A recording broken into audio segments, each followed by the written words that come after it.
Caring for Kids God's Way, a biblical counseling certificate program in child advocacy developed by the American Association of Christian Counselors through Light University. Your ministry is to be a Galatians 6:2 helper. Ours is to equip you with the highest level of advanced training from the world's leading Christian counselors. 24 experts teaming up to create the most comprehensive child studies curriculum for the personal classroom. May the Lord bless your study as you begin caring for kids God's way.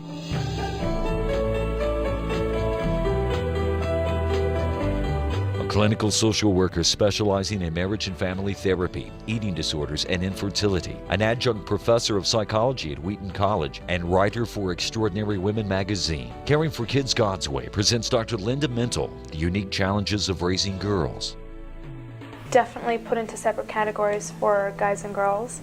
I mean, I've never known a guy who sit and cut himself. Never. Girls tend to be more self-destructive, and guys tend to be more angry. And they project their anger. Girls can deal with stress. There's tons of different ways. Cutting, also, I think searching for, I don't know what terms to put it in, but a relationship with a guy in the wrong way, maybe, sleeping around, or I definitely think there's a huge difference between guys and girls, that they definitely do, deal with stress in different ways. People do cut themselves, and some people do cover it and are very well at covering it, and others are very open about it, and I think want you to know that they cut themselves, and whether they're just doing like the surface, like right here, or they're actually really doing it deep because they want it, or if they just want attention. I think it goes both ways. I feel like the people that cover it up more are the ones that are more severe and that are more doing it because they are so depressed, or because they're stressed, or they don't know what else to do, and the ones that are more open about it either are striving for attention or really don't know any other way to get someone to help them. Eating disorders are huge for girls. I go to the bathroom at lunch and I hear a couple girls throwing up. Honestly, that's how bad it is. Or, I have so many friends who they don't eat. And that's another thing that, what guy, like, again, guys don't go to the bathroom and make themselves throw up. I don't know why, I don't know how to explain why girls handle things differently, but they tend to internalize their stress or pain instead of, externalizing it. Hi, I'm Dr. Linda Mental. Today we're going to be talking about raising girls. Is there a difference between raising girls and raising boys? Well, I have one of both genders, and I would definitely say there is. With all the years I've spent working with boys and girls in therapy settings and treatment settings, we all know that there is a difference in the way girls and boys react to things. So let's begin with just a few of the differences that boys and girls experience, and that will impact the way that we deal with them as we're parents or teachers or workers in a church or whatever it is that you do that influences and impacts the lives of girls. One of the first differences is that boys are very, very into achievement. They get their sense of self through achievement. They're wired to be self-reliant. And you've probably heard the joke that the reason that God made Eve was because he was worried that Adam was roaming around the garden and would probably get lost and not ask for directions. Well, boys, when they have to ask for help or directions, usually feel that they're being disrespected or that they're admitting defeat. Girls, on the other hand, have a very different view of help. They get their sense of self through relationships. Most everything is about people, and asking for help is really a way that they involve other people in their lives. It builds a bridge in what they do with other people.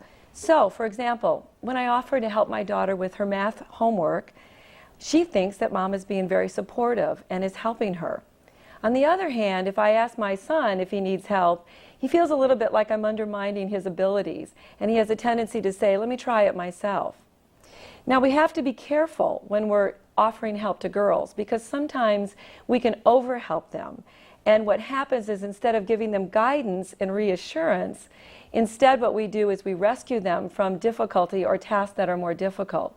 So we want to be careful that we want to reassure and encourage them to do something, prompt them to do it, but offer the kind of help that will build their self-esteem.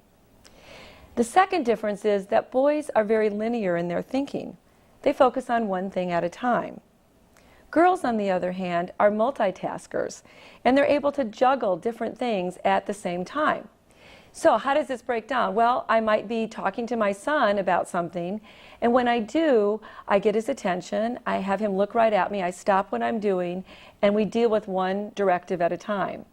My daughter, on the other hand, I can be washing dishes and being at the sink and talking to her. She could be writing a note, and I could be giving her a few directions, and she'll remember those and she'll do those things. So girls are much better at multitasking. The third thing is that boys are very linear in their thinking, and that means they tend to focus on a goal. Well, girls also focus on goals, but they're also very into the process of getting to the goal. So the way we get to a goal is very important for a girl. The process, just keep that in mind when you're working with them. A fourth difference is that boys are very competitive, and girls tend to be a little bit more cooperative.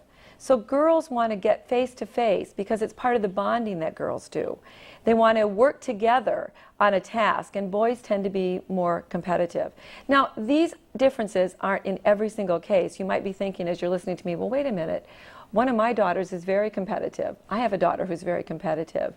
I'm talking about in general and over a number of tasks that girls tend to be more cooperative. The fifth difference is that boys are very action-oriented. And if you're the mom of a 2-year-old boy, you know the difference right away when I say this, because little boys tend to go for the plugs in the walls, and they tend to, go into the cupboards and do all kinds of things.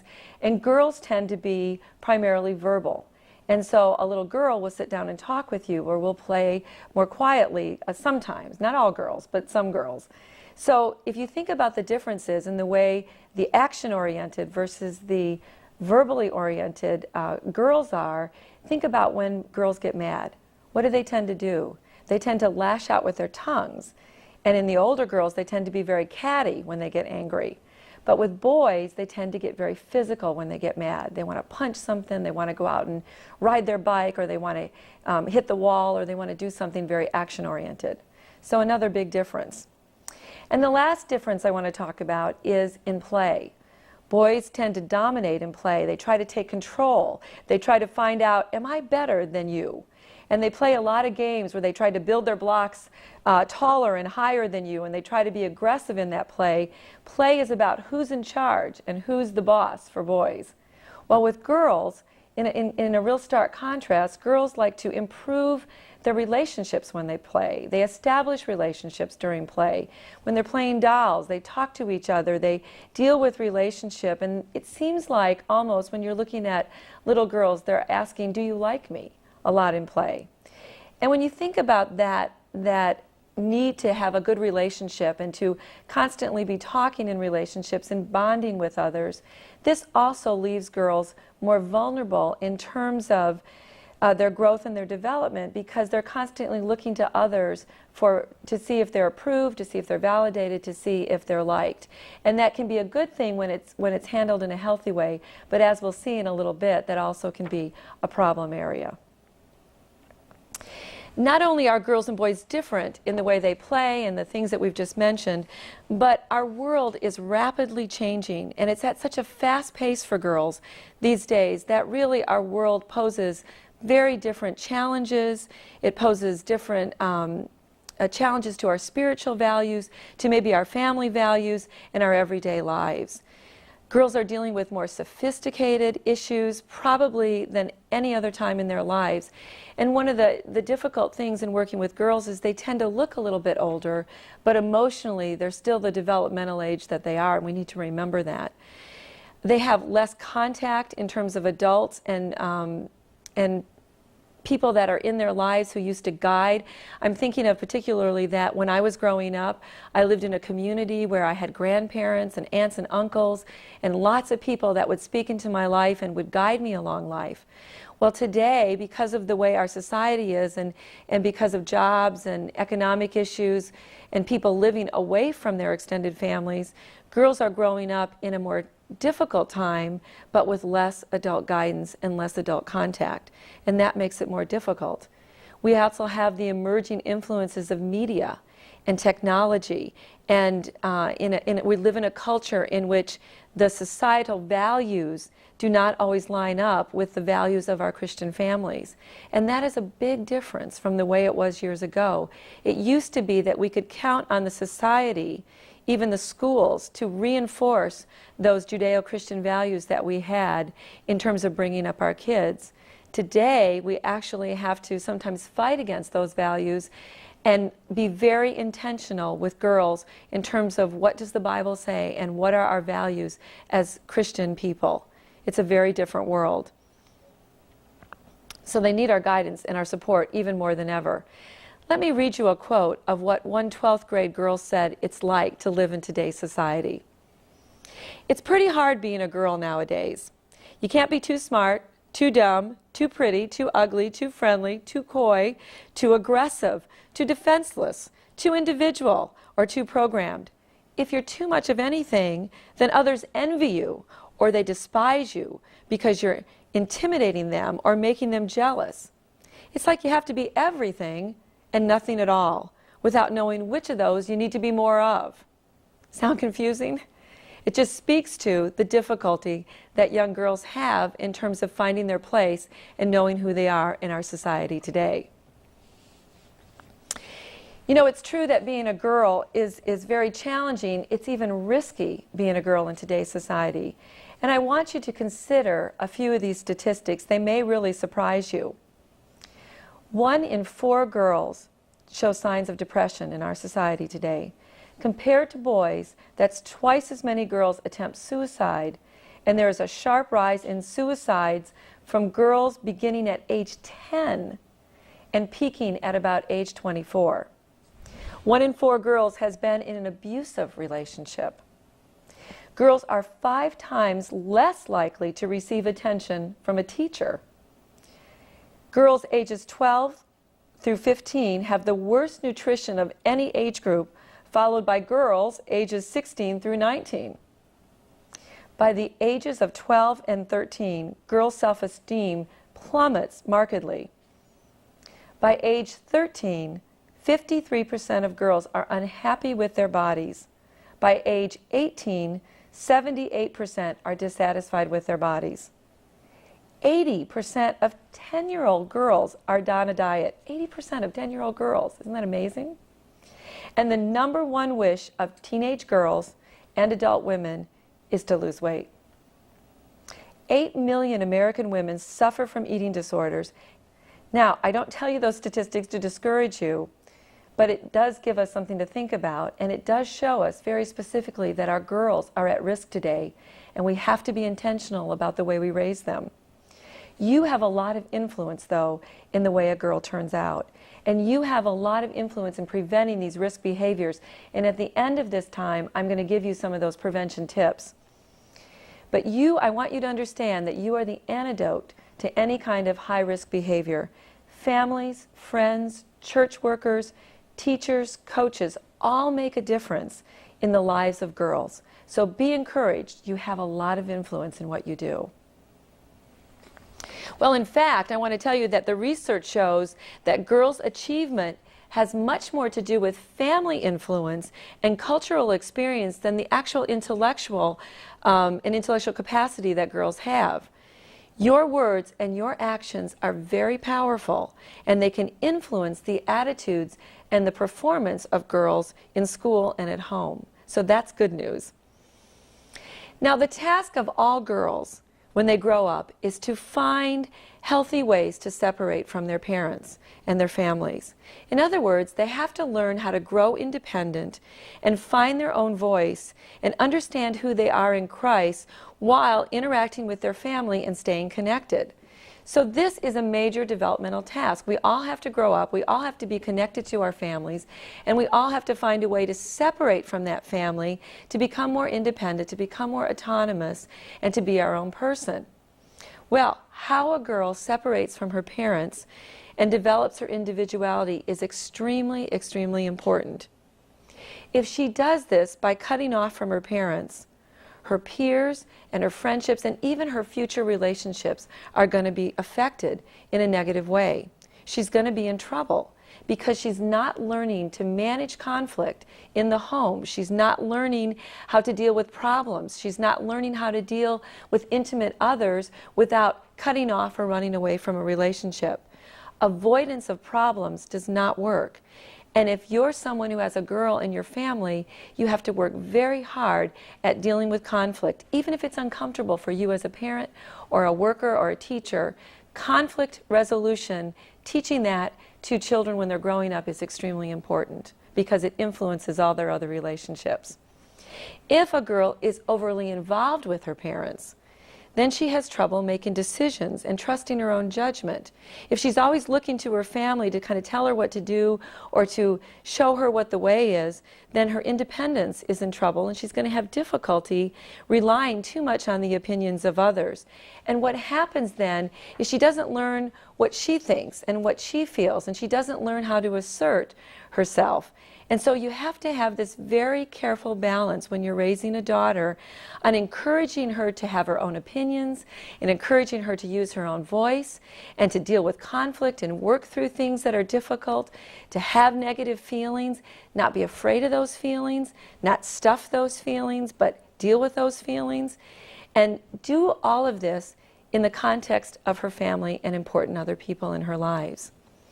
If this process of separating with attachment becomes stuck, then what we tend to see is the development of eating disorders or depression, which again is twice as much in girls as boys, as I said before, and identity confusion can occur.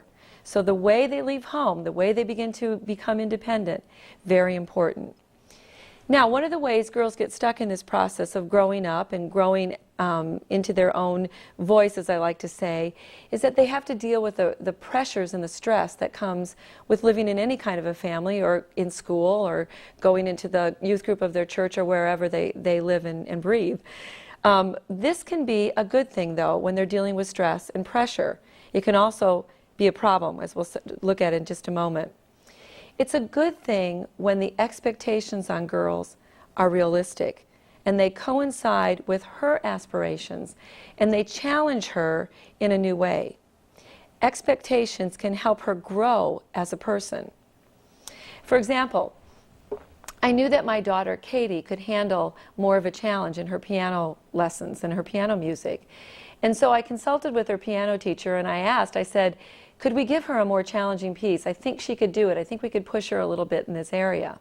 And the piano teacher agreed, and she said, I think she's ready for something new. So the piano teacher gave her this very difficult classical piece. She took one look at it, and she went, I can't do this. There's no way. Look at all these notes on the page. And her teacher was very encouraging, and she said, Katie, I really believe that you can do this. Well, with that kind of encouragement and that kind of guidance, she buckled down, she learned that piece. And I tell you, when she played that piece, her sense of competence and feeling good about herself was just incredible. So that kind of expectation was realistic. It coincided with something I think internally she really wanted to do herself, and it pushed her to a new level. That is an example of a healthy expectation.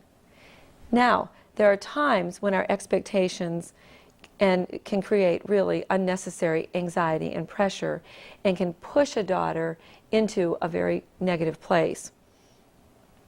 One young woman I was treating was so under such pressure to get good grades. Her parents really wanted her to get into a good college, and so she spent every night working 5 and 6 hours on homework so that she would never get anything less than an A in her homework. And the stress and the pressure of that, she wasn't eating well, she was sleeping maybe 2 or 3 hours a night, getting up the next day just exhausted from the night, and the pressure was really taking a toll on her. Eventually this young woman developed an eating disorder as a result of that stress and pressure.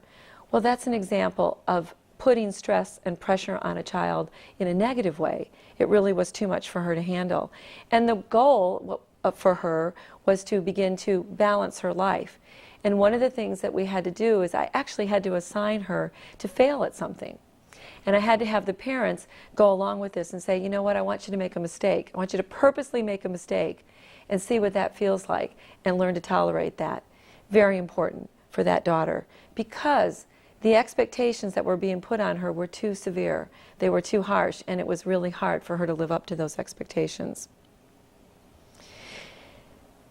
As daughters reach adolescence and they become more independent from their moms, particularly because, they identify with their mothers, we're the people who teach them how to be female. And so the natural process of separating is that they have to push against us and push against us so that they can become a little more autonomous. Well, we don't always welcome that process. Sometimes we take that as they're rebelling or they're doing something that they shouldn't be doing, when in fact they're just giving us that necessary resistance that they need to begin to express who they are. Some daughters do act out, though, in disobedience, and they do become rebellious, and they take that emerging self and they go too far and too extreme. And so one of the things that we have to do is we have to create a really safe environment that doesn't push our daughters away from us into acting out behavior, but that does challenge them and does expect them to follow rules and regulations. All kids need what I call guardrails. If you're going down a highway and there's no guardrails on the highway, it's easy to run off the road. But if there are guardrails along the side, it's easier to stay on the path. Well, that's, I think, the role of parents and church workers and teachers and mentors with young women, is that we provide the guardrails. And so we have to be tenacious about rules, and we have to be consistent about rules and expectations, because we're providing the guardrails. But we also have to recognize that part of a young woman's job is to push against those guardrails. And so not to quench that push for autonomy, but to guide it and to coach it into positive avenues. Two things are important in terms of encouraging your daughter in that way. One is, as I was just talking about, set reasonable expectation and age-appropriate limits. There are certain things that are appropriate at certain ages, and you give them a little more autonomy as they grow and give them a little more flexibility. Another is to provide predictable expectations and then consequences when they break the rules. And I can't say enough about consequences, because consequences are so important. You need to be very consistent with what you do. I did years and years of parent training, and one of the issues we always dealt with parents was, if you say it, follow through. It's that old adage, it's not what you say that counts so much as what you do. If you don't follow through with action, they're going to take advantage of that. So very, very important. Well, as daughters learn to look to their parents for confirmation and their sense of self, and as they grow more independent and we reinforce those efforts, we really, really want to be careful that we don't get to the point where they're doing so much to please us that they're not thinking independently for themselves. And I'm coming back to that point about pleasing and looking for approval, because this is one of the number one issues I see with girls who have difficulty in relationships later in life. It also is one of the things that feeds into an eating disorder and depression later on, because some girls work so hard to try to please others that they don't, again, develop that voice that is uniquely theirs. And so we want to teach them not so much to always get the approval of others, but to be true to the self and be true to who they are, and they know what's true. Okay, let's move on a little bit and talk a little bit more about that in the sense of forcing your own dreams. not doing that to a daughter, not forcing your dreams, what you want for her, onto her. Because this is an area I think that parents have a little bit of struggle. I know I've struggled with this area with my children because it can happen in small and very subtle ways. So we have to be really vigilant and we have to monitor our own behavior and make sure that we're not doing this.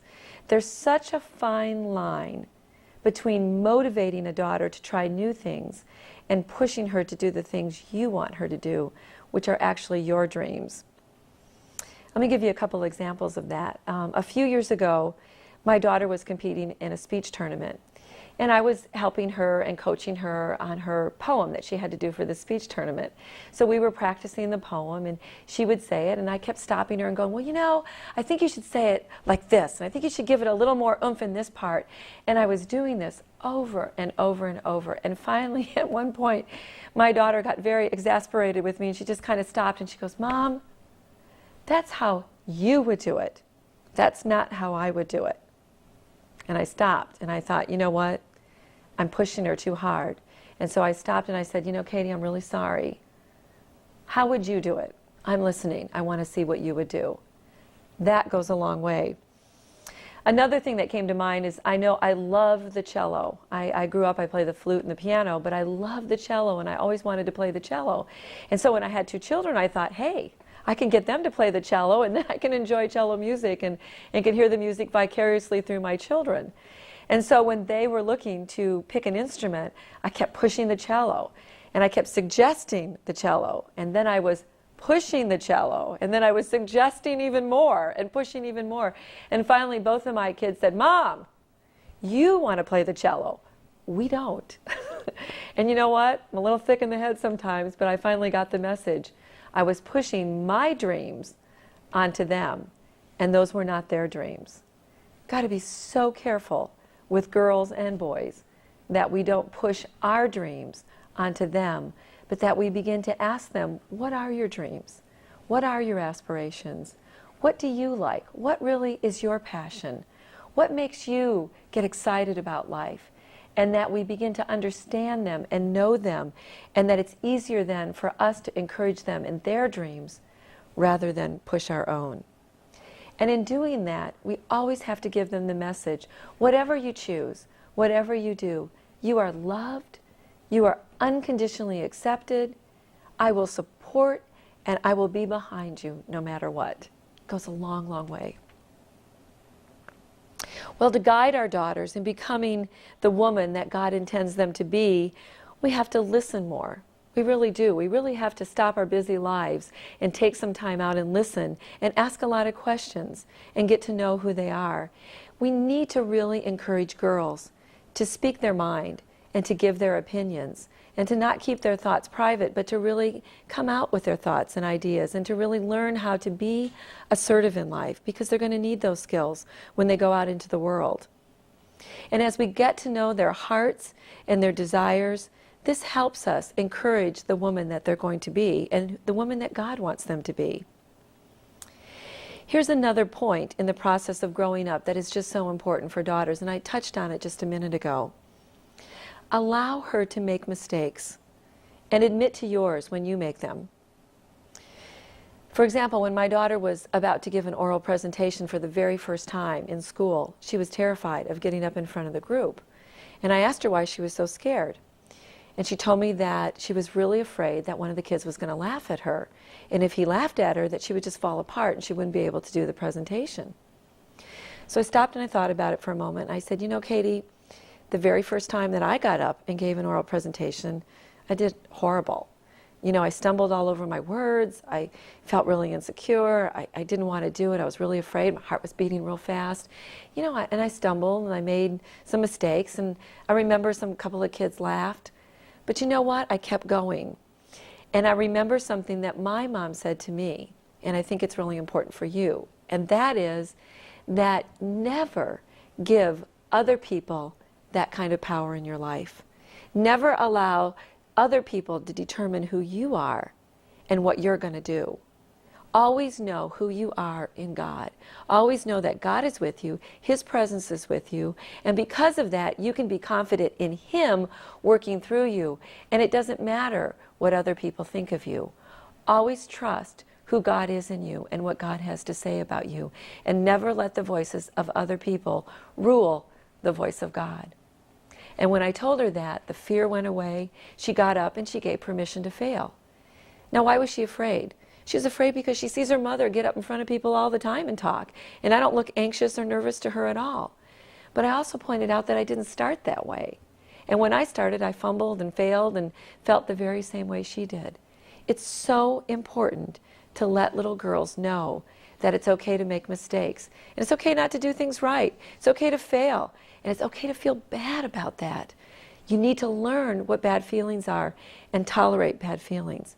You notice I keep going back to that. I keep talking about tolerating bad feelings.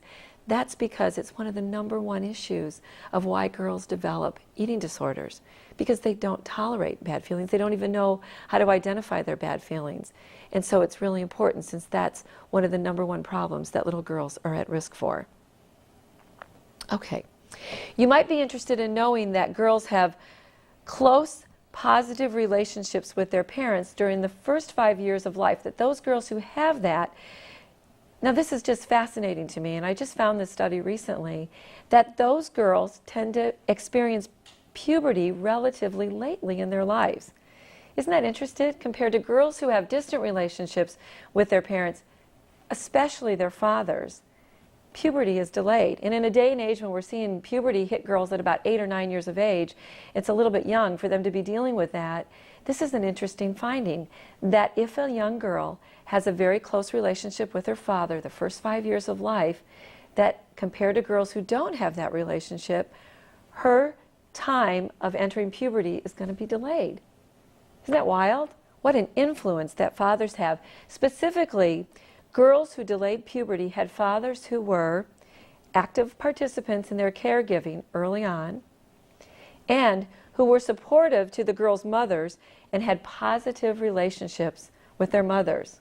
Wow, what an important role that you fathers have. You can actually delay the time that your daughter goes into puberty. Well, in terms of this very important time in a girl's life, puberty, I'd like you to join me in a conversation that I had recently on a television show that I do on ABC Family called Living the Life. The name of the show was called Being 13. Join me in this conversation. Dr. Linda Mintos here to give us a crash course on the world of 13. Oh. Welcome. I'm entering it with my own daughter real soon here, so I can do this from experience. Yes. Well, tell me, what are some of the typical things that any 13-year-old will go through? Well, you know, even with the change of times, if you think about, this is the most physically changing time in a child's life. I mean, they're virtually making that bridge from childhood to teenage years, and the hormones are going crazy, and the physical changes are rapid. And they're trying to pull away a little bit from you to become their own person, but they still have a step in childhood. So it's a confusing time for them. They feel like a kid at times, and they want to be like an older teen, and then they feel like a kid. My youngest just said to me the other day, I do not want to grow up. I want to always be a kid. And I went, cell phone? Yeah. And I have a cell phone. Suddenly there was some connection there. I want my kids to go through all of this. That's what I say, you know. Right. And you know what, we were teasing her about that. We were teasing our daughter about that, and she got real upset and started to think that we really didn't want her to grow up. So we had to kind of back off on teasing about that. They take things so seriously at this age, don't they? Even though their brains are changing, you know, they can be more abstract at this age and not quite as concrete. They're so sensitive. I remember 13, anything my mother said. Oh yeah, you're just crying. And people look at you wrong. And you're for no reason. And haven't you heard so many people say, I had this wonderful 12-year-old, and suddenly when they hit 13, they turned into, you know, this other, and it's true. It's because of the rapid change in the body. So what do we do about it as parents? Well, I mean, there's a lot that we can do to kind of help them through that time. And one of the biggest things is to stay connected to your kid. And to not, just because they're teenagers, sometimes in our culture we sort of think, oh, they're a teenager, they just want to be away. You know, they're not ready to make the big break yet. And you need to stay connected and involved in their life and stay in the relationship, so that when problems come up, you have some context to talk to them about. Where is the balance in that, though? Because they want that connection, as you said, but they also want their independence. Right. So how much are you in their lives? Well, I think the biggest balance area is in public, because they don't want you to come up and be real connected to them in public. Like, you know, hi, honey. Yeah, and going over and, oh, give me a kiss before you leave. It's not the time to do that at this age at school. But in the privacy of your home, they still like you coming over and giving them the hug and doing the same kind My of things kids were at mortified having me around with other children. But that's just at any age. You were doing Popeye and Donald Duck in front of the class. They were you're not gonna change into any voices, Mom, are you? That's just what you do, probably. I'm not gonna change into any voice. One of you crazy kids. They say, I don't know this woman. I've never seen her. 13 for me was the worst. My daughter thinks that Louise is incredibly funny. She goes, Mom, she's just as funny in person. That's because it's not her mother. Right, it's not her mother. Yeah, you live with me. But I mean, 13, I had zits. I was like, I was overweight. I didn't have that Braces. many friends. Don't forget braces. Well, I should have had braces. That's the problem. I have a little bit of an overbite now. But you just feel incredibly self-conscious of the way you look. Even if you look okay, you don't think you do. But what about the peer pressure now? Because when you look at kids in magazines, like when I was growing up, okay, we had certain models and everything. But now they have the Britney Spears and they have Christina Aguilera and, you know, and the thin kids. We were talking about that, how thin these girls are getting now. It's I was so that's upset. the model. Yeah, I was so upset with Hillary Duff. If you're watching, I'm upset with you. Yes, because my daughter loved her in her Lizzie McGuire, but now we've seen her in a few music videos, and she's becoming the shrinking woman. Yeah. And so, and she was so I'm cute. worried about her. Call me. Yeah. So one of the things that is really different though today with being 13 is that you are exposed so much earlier to sexual images and violence and things that are very adult. And just that thing that pushes you into boy-girl relationships too, so early, when they seem so not ready for that. And you know, they're really not ready emotionally, although there's a weird thing going on because puberty is now hitting kids earlier. And some people think it has to do with our diets and other environmental and our meats and everything. But we're having, you know, kids as early as 8 and 9 entering puberty, girls. Really? Yes. And it doesn't mean that they're menstruating at that age, but the puberty changes are beginning in the body. So the hormones and the estrogen is beginning and the changes. And so they're looking a little bit older, but emotionally, they're not prepared for the sexuality of our culture. My girl, sometimes my oldest one, sometimes she wants her independence and wants nothing to do with me. Doesn't want to be seen with me. And other times she still wants to come and sit on my lap. Right. And I think at 13, she's 13. No, she's 12. But at 13, that continues. I think that continues because they're ambivalent about growing up. It's scary if you want it, but it's scary at the same time. Yeah. And I think it's tough for single mothers too, bringing up kids, because I know when my kids, Danny was 13 when I went through a divorce. That was such a tough age. You know, they say that that's the hardest age, 12 and 13 for a boy particularly, because if you think about it, a boy is in that place where they're identifying with their fathers, and typically the kids stay with the mother more of the time. Yeah, so that was hard. It's hard on the boy because their identification figure is leaving. And so that is a tough age to get a divorce for any single person. It doesn't mean, again, that you can't make it work. And I want to be really clear that parents can. Well, 13 is certainly a time when young girls become even more aware of their bodies, but body image and self-esteem develop all through a girl's life.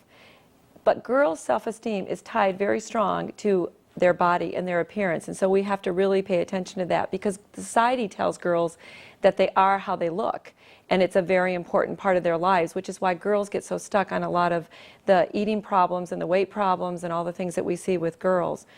I want to say one thing about that with moms. Moms teach their daughters how to be female, and so if you're one of those moms who is constantly negating your body, and it's so easy to do, moms. It's so easy to say, oh, I hate the way I look, or I need to lose 5 pounds, or whatever, and you're constantly saying that about your daughters. You are teaching them to be anxious about their bodies. So I just want to encourage you to be very careful with your words, what you say. Don't criticize your own body. Don't ask, do I look fat in this outfit? Because then you're telling them that clothing and anxiety are tied together. Don't talk about your weight in front of your children. Don't compare your body to other children, to other adults, because then you're teaching your children to compare their bodies to other people. Just be comfortable with your body and say positive things about your body, and your daughter will feel the same. Well, we're back with Dr. Linda Mintle looking at the world of 13-year-olds. And, you know, that also is an age, as we talked about, where friends become so significant, so important. Sometimes they even are sharing things with friends that they aren't sharing with you anymore, that they might have shared with you before. But how do you find the right balance between time with friends and time with family? And I think that's the key word, is balance, because a lot of times they'll want to spend a lot of time with friends, and you've got to rein them back in and say, everything is about balance. We have that conversation with our children all the time. Balance, balance, balance. It's one thing to be out for an hour. But now, how do you say that to them if the friends have something going on and you really don't have anything happening at home for them to be there for? Well, like sleepovers. I don't know if you've gotten into all of this. This is huge for families all around the country where, you know, sleepovers are happening and the child goes and sleeps over. You hardly see them. I know, and we talk about that we don't have to always have action going on in our house, but we have to have you here, because we want to do something. We could play a game, we can sit around and, you know, I mean, they're not going to talk a whole lot, but you can play a game, and then you get conversation going in the game, particularly with boys. If you want to get boys to start talking, do an activity with them, and they'll talk to you a whole lot more during the activity than if you're just sitting. Sit down chat. Like, well, girls will do that, but boys, you have to be doing something. And so we just take that problem and say, you know what, you've spent a lot of time with them, maybe 3 hours. We need an hour here just to rest. And we talk a lot with our 13, and we have a 15-year-old as well, about time just to rest and be quiet and not do a whole lot, because kids don't know that they need that downtime, but they do. But Linda, what if you don't like your friends? Yeah, that, you know, well, what if, you know, you realize it, or they don't like you, or they don't like me, but they're not. You know, they're not a good influence on your kids, but you have nothing to grab onto. You know, like they're an unknown commodity. Yeah. And again, I think parents have to get to know the friends. They have to get to know their families, and that is a rule in our house where we say, you know what, they could be wonderful people. We don't know them, but we need to know them. So we need to spend time talking to their parents.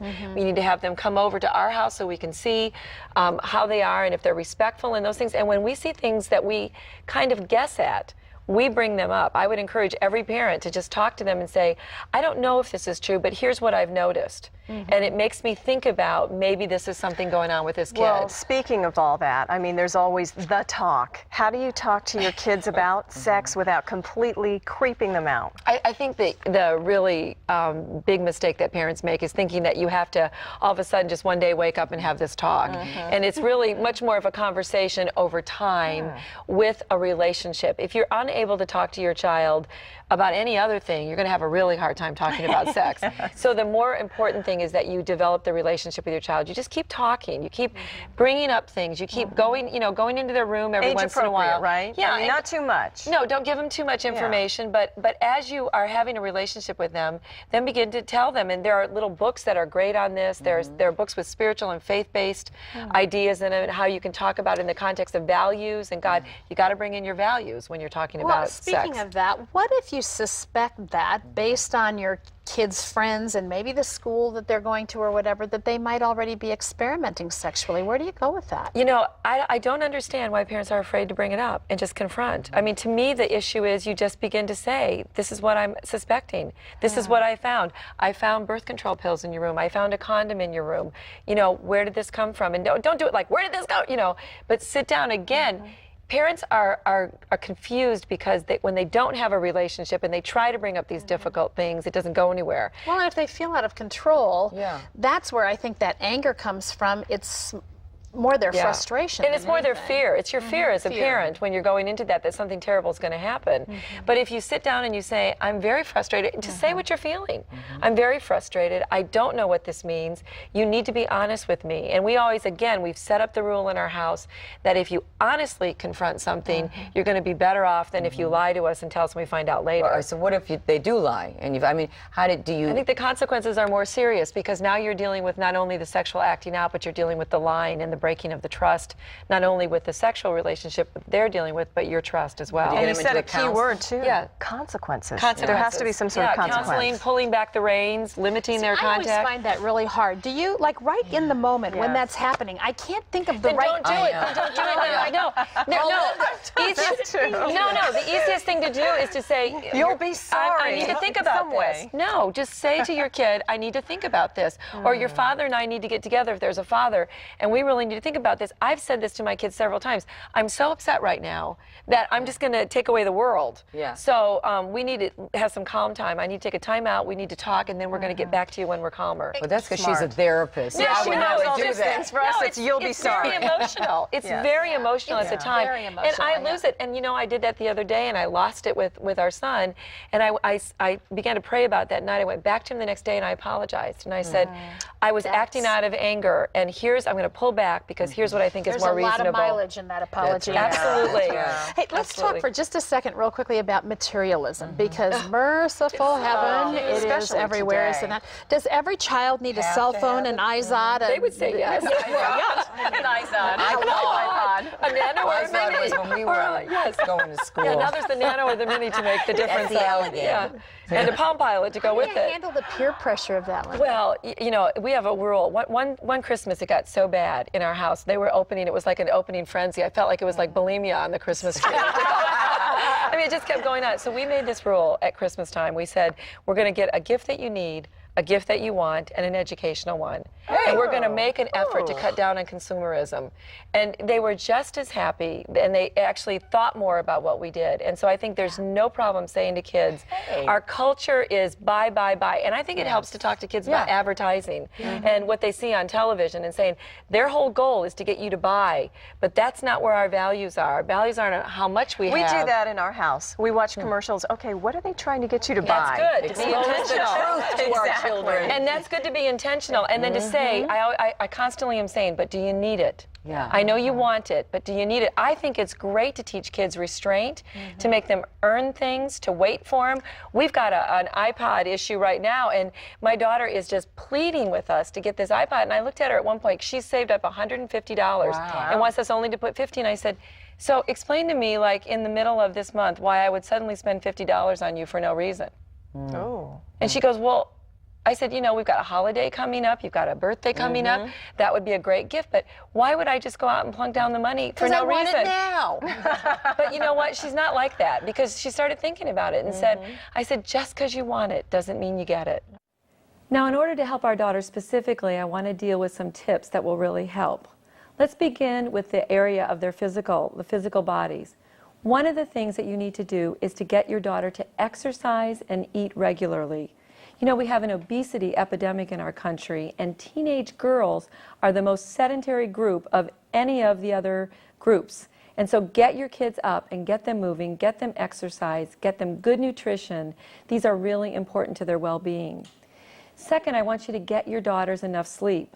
And kids won't always monitor their sleep well. They won't always think that they need sleep, but they really do need sleep. And sleep makes a difference in their growing bodies and their growing brains. Third, I want you to help them avoid excess caffeine.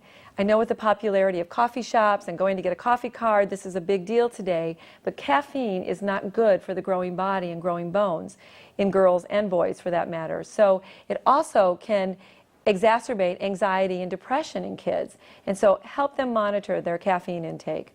Fourth, teach them relaxation exercises. You know, in this stressful world we live in, we really need to learn how to calm down our bodies. Teach them how to be quiet and how to be mindful and how to meditate on God and how to use prayer and how to do deep breathing when they get upset and excited, to do deep breathing relaxation and to do stress, tension and relaxation exercises. This will really help them in life. In terms of emotional and relationship areas, here's a number of tips that might help. Help your daughter develop assertiveness skills. Critical to a girl's success in life. Girls need to learn how to be assertive. Not be aggressive, not be passive, but be somewhere in the middle. So for example, instead of just keeping a feeling inside, help her to state her feeling, to tell what she needs, what would be helpful to her. This is something that's really going to help. Instead of you yelling out that I need to have this, Mom, teach her a good way to ask for help and to do it well. Rehearse and practice situations which cause stress. Role play with her how to handle a situation. If she's being teased at school, if she's the victim of bullying by another girl or boy, role play a good way for her to handle that, and so you can train her and prepare for those situations. Teach her how to break difficult task down into small steps. That if you take something big and you break it down and you do one part at a time, it won't feel so overwhelming and you can get through that task. Help her decrease negative self-talk. We just talked about moms not talking negatively about their bodies. Help your daughter do the same thing, not only about her body, but about anything in her life. When I hear my daughter say something like, "Oh, I'll never get this. I can't do this," I go, "Katie, I can do all things in Christ who strengthens me." Just say that I can do it with God's help. Teach her to train her self-talk to be positive and encouraging because of who she is in God. Reinforce her efforts and a job well done. You notice I said reinforce her effort. Don't reinforce perfection, or don't reinforce just when she does things exactly the way you want them. Reinforce the effort that she makes, and that will encourage her to try different things and to do different tasks. Take a break from stressful situations. You know, we all need a break. And so in this stressful time, and I know in our lives, we can run from school to ballet to homework and to eat, and then we're, in bed, and it seems like there's never a break. Help your daughter learn to take moments of her day where she listens to music, she goes out and runs around, or she plays, or she talks to a friend on the phone. Takes a little tiny vacation from all the stress that's in her life. And these are things parents could do too, but we're talking about kids right now. Also, help her build positive and supportive friendships that help her cope with life in a positive way. This is so important when a daughter becomes a teenager, because you'll find out that it's her friends who really influence the way she behaves. This is where I think church youth groups are essential. I think it's very important for every parent to get their child involved in a youth group and find one that is positive, that is spiritually alive, that's on fire for God, and that's pushing each other. The kids are pushing each other into positive, accountable behavior. That is critical in the life of every young woman. If she's anxious or sad, help her identify what she's feeling. And then help her understand that her feelings don't have to rule her behavior, that problems can be solved, and that she can feel those feelings, but she can engage her head in overruling those feelings and acting in a way that she knows is positive. Also, you have to help her stay calm. You have to let her know that this time of life there are lots of up and downs, particularly when the hormones kick in, and that this is normal, and that this stress that she feels is going to come and go, and it won't be this way forever. Help her adjust her expectations of life at this time. She doesn't have to do it all, but that she can do certain things and wait for other times in her life for other things to come. If appropriate, suggest that she develop a realistic problem solving for a problem that she's having, and to stay calm about that, and whatever's troubling her, that you're going to get through this, and you're going to get through it with some help. Now, keep yourself de-stressed, because we know that when parents are stressed, we pass that stress and anxiety on to our kids. And so if you have a very demanding job, if you are feeling overly stressed, it's okay when you come home from work to take a few minutes to calm yourself down before you jump right into the fray. You practice those de-stressing techniques, those relaxation techniques, and then hit the parenting head on. Don't wait until your daughter is in trouble to reach out to her. This has to be, the relationship has to be ongoing and developing all the time. And so have a supportive relationship with her throughout, help her develop coping skills throughout her life, so that when she does come into a difficult time, this is just the normal way that mom and dad interact with her. If you think your daughter may be depressed, have her evaluated by a mental health professional. Depression is a very, very treatable illness, and starting early will have a long-term benefit for her. And asking your teen whether or not she is depressed or is thinking about suicide lets her know that somebody cares. It does not make her do that behavior. Sometimes parents think, if I ask her about suicide, am I going to encourage her? Am I going to push her over the edge? No. The absolute opposite is true. You're probably going to help prevent it. So you're not putting thoughts of suicide in her head by asking. Instead, you're giving her a chance to talk about her problems. Well, spiritually, what can you do? Spiritually, I would really like you to pray with your daughter. And teach her how to pray when she's feeling stressed or overwhelmed. You know, the Bible has so much to say about anxiety. You know, it says be anxious about nothing, which is something that seems almost impossible to do. Well, you know, it is impossible to do that without God's help. But He gives us a prescription for anxiety in that very same passage of Scripture. He tells us to ask Him to make our requests known to Him, to petition Him in terms of our stress and our distress. And then He tells us to think on good things and to know that He is there and He is going to help us.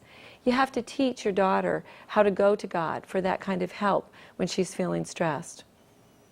You also need to teach her the Scriptures, particularly when it comes to developing a God image and God esteem. She needs to know who she is in Christ above everything else, because the culture that she lives in is going to tell her she is what she looks like, she is what she eats, she is just a pretty face or whatever. They're going to tell her that she is all kinds of things that are in direct contrast to what God has to say about her. God is going to tell her that she's unconditionally loved. God is going to tell her that He delights in her, that He cherishes her, that He knows the very number of the hairs on her head. He's going to tell her that she is secure in Him, that He's never going to leave her, He's never going to abandon her, He's never going to reject her. But you have to teach her those Scriptures. And one of the very discouraging things that we hear in the research today is that so many kids are growing up and they don't know the Scriptures. They don't know what God thinks about them. And then when the world pulls at them, they have no grounding, they have no plumb line in which to judge their identity and to know that they are imaged in the image of God. So teaching Scriptures to your child is a way of developing her esteem and giving her the confidence that she needs to go out. Bless her and encourage her. Well, I want to take a few minutes now at the end and just give you a few tips on preventing risk behavior and dangerous behavior, because again, remember I said you are the prevention to that high risk behavior that so many girls often find themselves in. One of the things you can do is assure her that not everyone her age is doing it, whatever the it may be, even though it may seem that way to her. And again, this is where having her involved in a good youth group helps, because you can encourage her to ask the other girls in her youth group, are you engaged in oral sex? Are you doing this kind of thing? When she talks to girls who are honest and authentic, they're going to tell her they're not all doing it, and that's very important. Encourage positive risk behavior in your daughter.